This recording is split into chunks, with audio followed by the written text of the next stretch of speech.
Chapter 21. You Can't Have Your Cape and Edith Too. As anybody will tell you, no superhero is complete without a cape. I mean, without a cape, a superhero is just a guy wearing fancy underwear. Or in this case, not so fancy underwear. But Captain Underpants knew what had to be done.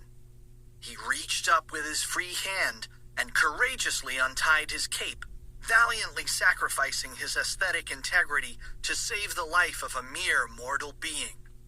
Captain Underpants and Misanthrope were now free, but they weren't safe yet.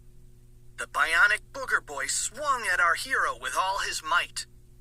Captain Underpants weaved around Melvin's frantic, flying, phlegm-flinging fists as he tried to find a safe place to land. Suddenly, Captain Underpants' 100% cotton-powered vision spotted George and Harold miles away. With lightning speed, he flew down to meet the boys. "George and Harold," said Captain Underpants, "you've got to keep this woman safe while I destroy that robotic slime ball."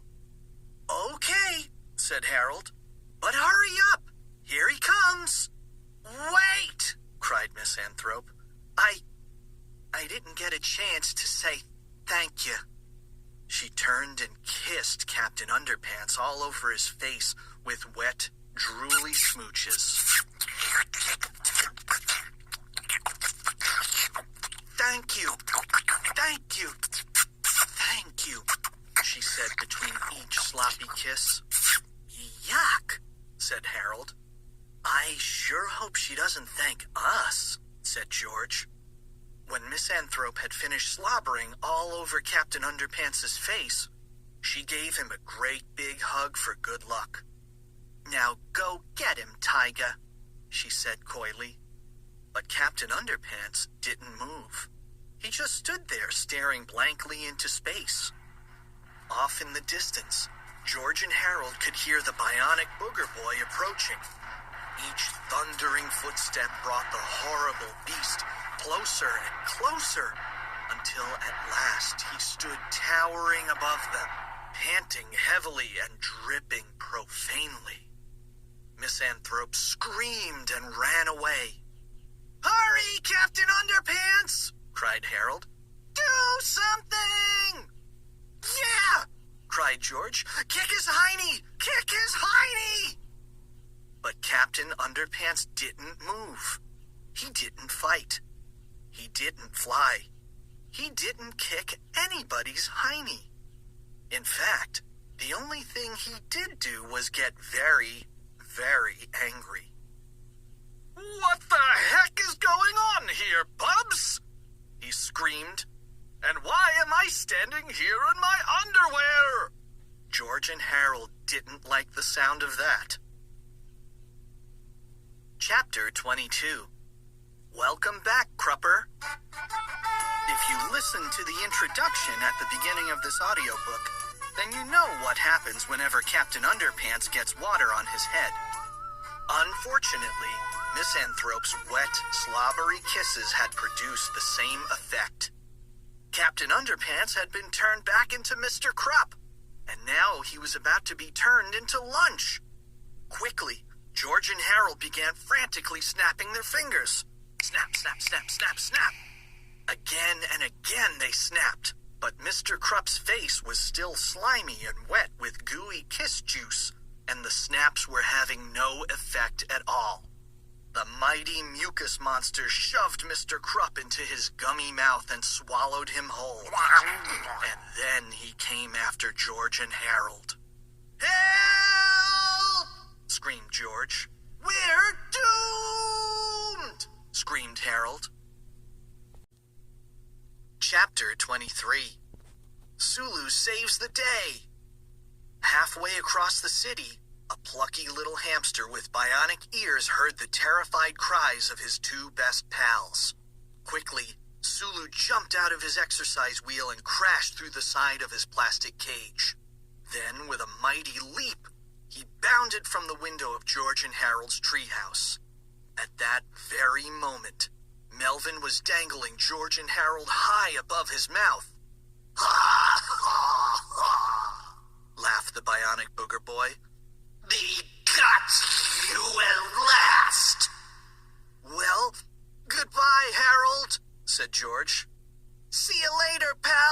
said Harold. It was fun while it lasted. Finally, Melvin let go of George and Harold. The two boys screamed as they fell face first into the gooey, gaping mouth of the sluice. The next thing George and Harold knew, they were flying sideways at an incredible speed. Everything around them was a blur of motion, except for the sight of their little buddy Sulu, who had literally grabbed them from the murky mouth of death at the very last second. "Attaboy!" cried George. "Hooray for Sulu!" cried Harold. Sulu set George and Harold down on the roof of a distant building, then returned to the scene of the crime. He grabbed an oversized cane, a boxing glove, and a pair of dentures from the tops of some warehouses, and turned to face his mortal enemy. Chapter 24. The Extremely Graphic Violence Chapter, Part 2. In Flip-O-Rama. Trademark. Warning! The following stunts were performed on closed streets by a highly trained professional hamster. To avoid injury, please do not grab oversized novelty items from the tops of warehouses and beat up giant monsters with them. Cane tops keep falling on my head.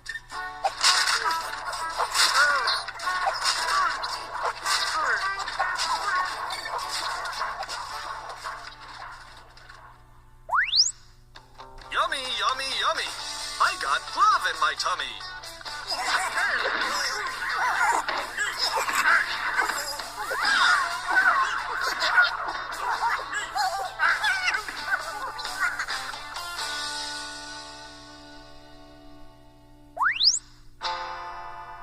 A hard day's bite.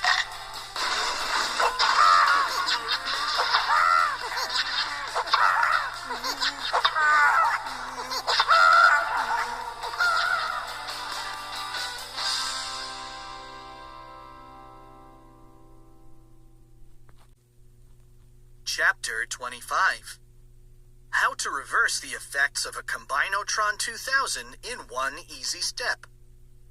The Bionic Booger boy was defeated.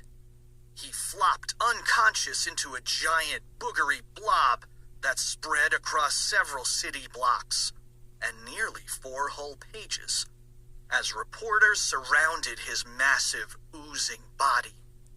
Soon, Melvin's mother and father showed up with the Combine-O-Tron 2000. "We saw what was happening on the news," they said, "and we want the world to know that we're going to create a new machine that will reverse the process that turned our son into this monster. If we work together, it should only take a few months to build." "Why don't you guys just take the batteries out of that Combine-O thingy and switch them around?" said George. "Wouldn't that reverse the machine's effects?" "Well," laughed Melvin's father, "obviously you don't know anything about science, little boy. You can't expect to reverse the effects of a highly complex cellular moleculizing Combine-O-Tron just by switching the batteries around. That type of thing only happens in obnoxious children's books." said George self-consciously. "Well, why don't you just give it a try anyway?" "All right," said Mr. Sneedly, rolling his eyes and smirking. He quickly switched the batteries around and powered up the machine. "But I'm only doing this to prove a point to you kids. It's not gonna work. No way. Not in a million years. And anybody who thinks it might is a complete idiot. It goes against all the popular laws of logic and science." He aimed the newly reconfigured Combine-O-Tron 2000 at his son and fired.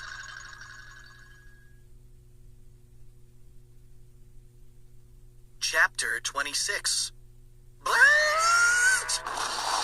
Suddenly, there was a terrific explosion. The Bionic Booger boy burst into 3 huge chunks of glistening snot and twisted metal, which smacked onto 3 nearby buildings and stuck like glue. In the center of the explosion, surrounded by smoke, stood Mr. Krupp and Melvin. "Well, what do you know?" said Mr. Sneedly. "My idea worked." George George and Harold rolled their eyes.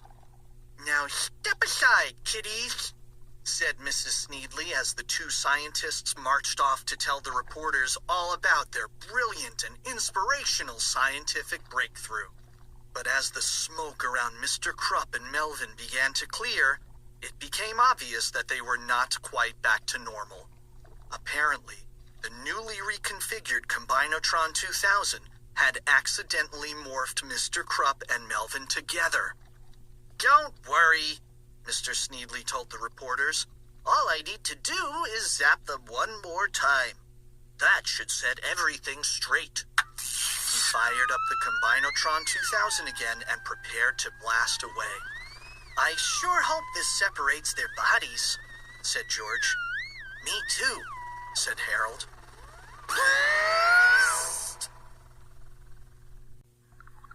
Chapter 27. To make a long story short, it did.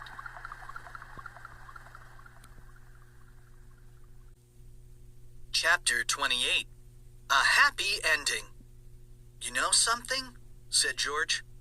"This is the first time one of our books actually had a happy ending." "You're right," said Harold. "Usually they end with you screaming, 'Oh no!' and me screaming, 'Here we go again!' But we got lucky this time, I guess." "What do you mean, lucky?" said Mr. Krupp. "It was my invention that saved the world. You guys are so immature." "Huh?" said George. "I want to see both of you bubs in my office pronto!" yelled Melvin. "I'm gonna punish you boys so bad, your kids will be born with detentions." "What?" said Harold. Suddenly, a giant extendable octoclaw reached out from one of the three huge chunks of boogers. It grabbed the Combine-O-Tron 2000 out of Mr. Sneedly's hands and smashed it to smithereens on the ground. Mr. and Mrs. Sneedly ran away screaming as the three humongous robotic booger chunks came to life. Slowly, they began dripping down the sides of the buildings, each one energizing itself with a single twin-turbo 9000 SP5 Kung Fu titanium lithium alloy processor. As the huge booger chunks oozed closer and closer, they began sprouting strange-looking metallic eyeballs and huge, menacing robotic limbs.